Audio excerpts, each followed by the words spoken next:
dia! Mais uma manhã com Deus, priorizando a palavra de Deus. E nesta manhã do dia 9 de fevereiro, nós vamos meditar em Números do capítulo 15 ao capítulo 17, que a paz de Deus enche o teu coração nesta manhã. E ontem nós falamos muito sobre a rebelião do povo, sobre a murmuração do povo, né? As blasfêmias que eles, proferiram contra Deus, né? E da decepção de Deus para com esse povo.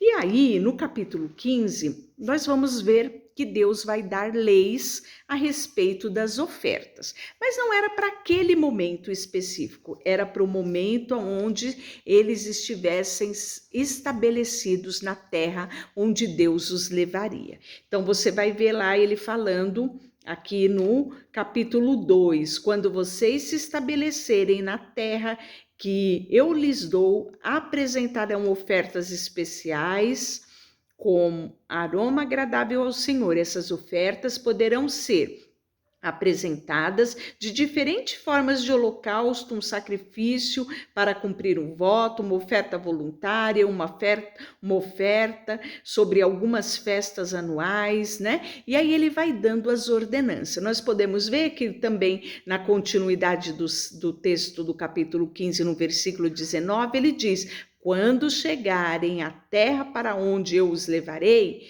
e comerem das colheitas que ela produz, separarão uma parte das ofertas para o Senhor, né? Apresentarão um bolo feito da primeira farinha que moerem, né? Separem como oferta, como primícia de cereais diante do Senhor.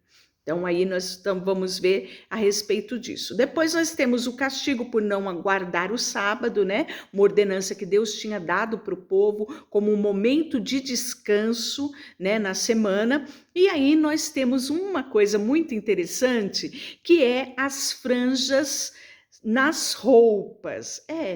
O Senhor disse a Moisés: dê as seguintes instruções ao povo: você e as gerações futuras farão franjas nas bainhas das roupas e prenderão com um fio azul. Quando virem a franja, recordarão todos os mandamentos que o Senhor e os cumprirão, assim não serão infiéis, seguindo o desejo do seu coração e de seus olhos. As franjas os ajudarão a lembrar que devem obedecer a todos os mandamentos e serem santos para o seu Deus. Eu sou o Senhor seu Deus que os tirou da terra do Egito para ser o seu Deus. Eu sou o Senhor seu Deus. Que interessante isso, não é? Nós também criamos mecanismos para não esquecermos algumas coisas, não é? Umas pessoas gostam de amarrar uma fita, né, no dedo, no pulso, outros anotam em agenda, outros colocam na porta da geladeira, né? Cada um tem o seu mecanismo para não esquecer as coisas que são prioridade, as coisas que precisa comprar ou as coisas que precisam fazer. Aqui, Deus cria um mecanismo para que o povo não esquecesse dos seus mandamentos. E sabe qual foi esse? Criar franjas, né? E essas franjas recordariam a ele os mandamentos do Senhor para que eles não fossem infiéis. E aí nós temos no capítulo 16 um episódio muito triste, que é a rebelião de Corá. Corá era filho de Izar, descendente de Coate. Lembra que ele era da tribo de Levi. Deus separou, né, da tribo de Levi e separou esses homens como levitas para auxiliar o sacerdote, principalmente no que dizia respeito à manutenção, o cuidado das coisas sagradas, né? E aí esse Corá, né, se juntou com Datã e Abirão, e o texto fala que com outros 250 líderes de Israel, todos membros importantes da comunidade, os três instigaram uma rebelião contra Moisés, juntaram-se contra Moisés e Arão, e disseram: vocês foram longe demais, a comunidade foi consagrada pelo Senhor e Ele está em nosso meio. Que direito vocês têm de agir como se fossem superiores à comunidade do Senhor? Quando Moisés ouviu isso, o texto fala que Moisés imediatamente curvou-se o rosto em terra. Só que logo em seguida Moisés se levanta e diz para ele: amanhã cedo o Senhor nos mostrará a quem pertence e a quem é consagrado. E aí chamam eles, né, para que eles preparem os incensários e amanhã seguinte eles acendam, né, o fogo neles e queimem incenso diante do Senhor. E o texto fala que Moisés diz para ele: na verdade, é contra o Senhor que você e os seus seguidores estão se rebelando. Afinal, quem é Arão para que se queixe dele? Então Moisés mandou chamar Datã, Abirão, filho de Eliabe. Mas eles responderam: não iremos. Não basta você ter nos tirado da terra do Egito, uma terra que produz leite e mel com fartura, para nos matar aqui no deserto? Agora quer nos tratar como se fosse autoridade sobre nós? Além disso, você não nos levou a outra parte que produz leite e mel com fartura e não nos deu uma nova propriedade em campos e vinhedos. Está tentando enganar estes homens? Nós não iremos. E aí o texto fala que Corá havia instigado toda a comunidade contra Moisés e Arão, e todos reuniram-se à entrada da tenda do encontro. E aí Moisés e Arão diz, né? Afastem dessa comunidade para que eu os destrua agora mesmo. Foi a ordem de Deus a Moisés e Arão. E aí Moisés e Arão se prostraram com o rosto em terra, está aqui no versículo 22 do capítulo 16, e suplicaram: ó Deus, tu és aquele que dá fôlego a todas as criaturas. É necessário que fiques irado com toda a comunidade quando somente um homem pecou? E aí o Senhor disse a Moisés: então diga a toda a comunidade que se afaste da tenda de Corá, Datã e Abiú. E assim aconteceu.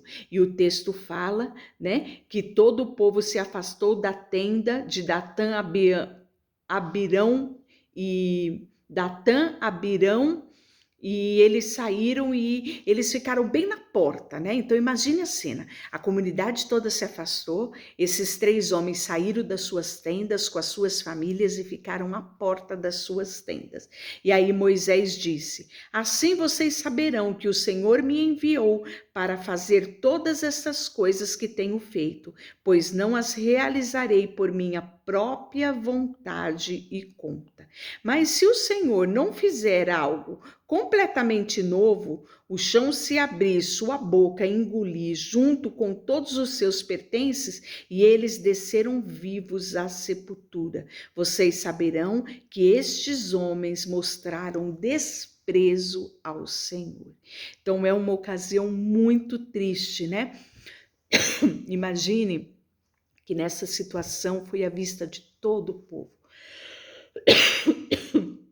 E o texto fala que em seguida um fogo ardente saiu do Senhor e queimou os 250 homens que ofereceram sacrifício. Aqueles que se deixaram seduzir pelas palavras desses 3 levitas, né? O texto fala logo no início do capítulo 16 que eram 250 homens. Não eram pessoas comuns, eram autoridades que se rebelaram contra Moisés e Arão. E o pior, não foi só contra Moisés e Arão, mas se rebelaram contra Deus, né?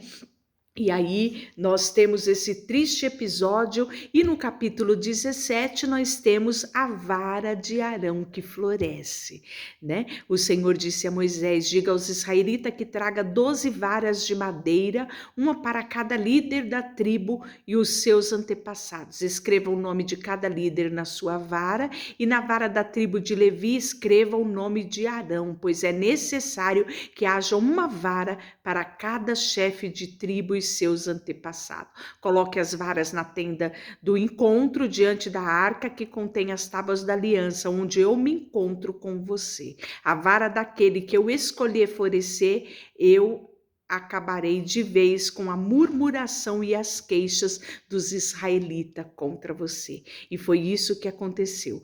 Moisés transmitiu a instrução, trouxeram e aí, né, depois retirou as varas da presença do Senhor e Moisés mostrou para o povo. E cada líder tomou de volta a sua vara e o Senhor disse a Moisés: põe a vara de Arão permanentemente diante da arca da aliança, para que sirva de advertência aos rebeldes. Então os israelitas disseram a Moisés: estamos condenados, vamos morrer, vamos todos morrer. Quem se aproximar do tabernáculo do Senhor morrerá. Será que estamos todos condenados a morrer? Amanhã nós vamos descobrir, né? Na leitura de amanhã nós vamos falar um pouquinho mais a respeito disso, né?